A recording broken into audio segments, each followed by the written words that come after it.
Hai semua, salam sehat. Perkenalkan, nama saya Mentari Irmadia Frilia, peserta Latsar CPNS Kemenkes di BBPK Makassar tahun 2022, golongan 3, angkatan 7 dari kelompok 1. Dan ini saya persembahkan. Aku, Smart ASN, dan instansiku. Rumah Sakit Profesor Dr. R.D. Kando Manado merupakan rumah sakit pendidikan dan pelayanan rujukan nasional. Rumah sakit ini terletak di Kota Manado, Sulawesi Utara dengan luas 178.380 meter bujur sangkar yang terdiri dari 57 gedung. Rumah sakit ini sudah mulai beroperasi sejak tahun 1936 dan sudah beberapa kali berganti nama hingga akhirnya pada tahun 2004 berubah nama menjadi RSUP Profesor Dr. R.D. Kando Manado. Sejak tahun 2015, RSUP Kando telah menjadi rumah sakit kelas A dan terakreditasi paripurna oleh Komisi Akreditasi Rumah Sakit. Tahun 2018, RSUP Kando juga sudah terakreditasi oleh GCI, Joint Commission International, dan pada tahun 2019 sudah terakreditasi CARS Internasional oleh Komisi Akreditasi Rumah Sakit.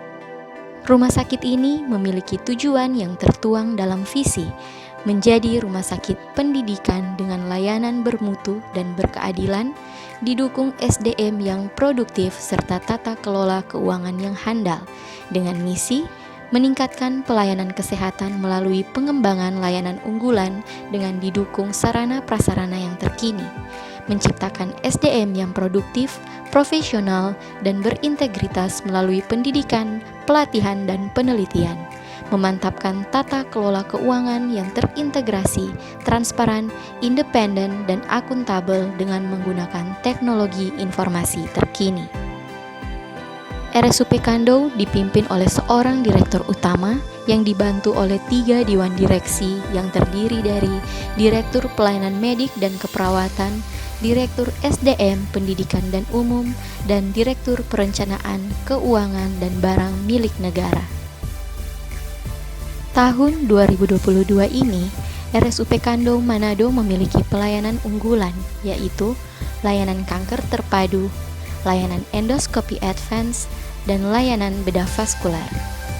RSUP Kando Manado saat ini sedang dalam proses menjadi Cancer Center. Program ini didukung oleh Islamic Development Bank atau ISDB dalam pembangunan gedung Cancer Center.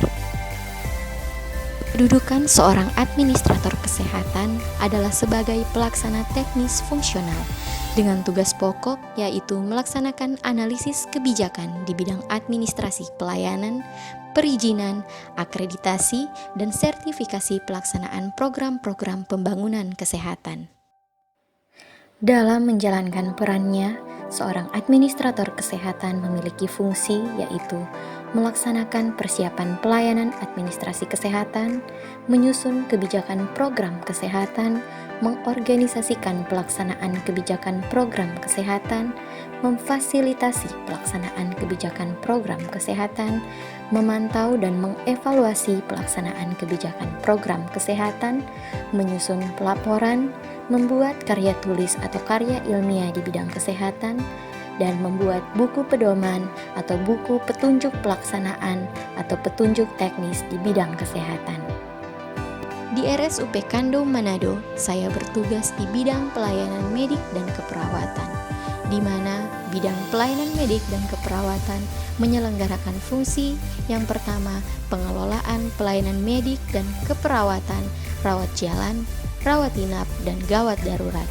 Yang kedua, pelaksanaan kendali mutu, kendali biaya, dan keselamatan pasien di bidang pelayanan medik dan keperawatan di rawat jalan, rawat inap, dan gawat darurat. Dalam rencana strategi bisnis RSUP Kando Manado tahun 2020 sampai 2024, bidang pelayanan medik dan keperawatan memiliki sasaran strategi, yaitu yang pertama, terwujudnya kepatuhan penerapan standar pengendalian mutu pelayanan, Yang kedua, terwujudnya sistem rujukan pasien yang terintegrasi. Yang ketiga, terwujudnya inovasi layanan yang mempermudah kebutuhan kesehatan masyarakat. Dan yang keempat, terwujudnya budaya layanan yang berorientasi pada pasien, keluarga, dan lingkungan. RSUP Kando Manado merupakan instansi pelayanan publik yang tentunya selalu memprioritaskan kepuasan pasien. Wujud implementasi Smart ASN yang dapat diterapkan di Rumah Sakit Kando adalah: yang pertama, nasionalisme, mengamalkan nilai-nilai Pancasila di rumah sakit dengan penerapan musyawarah mufakat pada setiap rapat atau diskusi dalam kolaborasi interprofesi. Yang kedua, integritas, bertanggung jawab atas segala tugas dan fungsinya serta disiplin terhadap peraturan yang berlaku di rumah sakit. Yang ketiga, berwawasan global dengan terus meningkatkan kompetensi yang dapat membangun pola pikir yang adaptif, fleksibel, dan inovatif. Yang keempat adalah hospitality, yaitu menerapkan senyum, salam, dan sapa dalam melayani masyarakat atau pasien. Yang kelima adalah networking, yaitu dengan membangun dan menjalin hubungan dengan individu atau organisasi. Yang keenam, penguasaan teknologi informasi, yaitu konsisten belajar mengoperasikan program dan aplikasi rumah sakit. Selanjutnya, yang ketujuh yaitu menguasai dan memahami bahasa asing, sekurang-kurangnya adalah bahasa Inggris. Dan yang kedelapan adalah entrepreneurship, yaitu berani, kreatif, inovatif, dan cerdas dalam menangkap dan menciptakan peluang yang membangun rumah sakit. Kita pasti akan menemui hambatan dalam setiap pekerjaan. Fenomena yang saat ini terjadi yaitu pandemi COVID-19 yang tak kunjung berakhir. Belum lagi mulai bermunculannya penyakit lain yang tak kalah meresahkan. Munculnya berita hoax yang mengstigma bahwa rumah sakit meng-COVID-kan masyarakat sehingga masyarakat enggan mendapatkan pelayanan di rumah sakit. Sebagai instansi pelayanan publik, hal ini tentu saja akan merusak nama baik rumah sakit.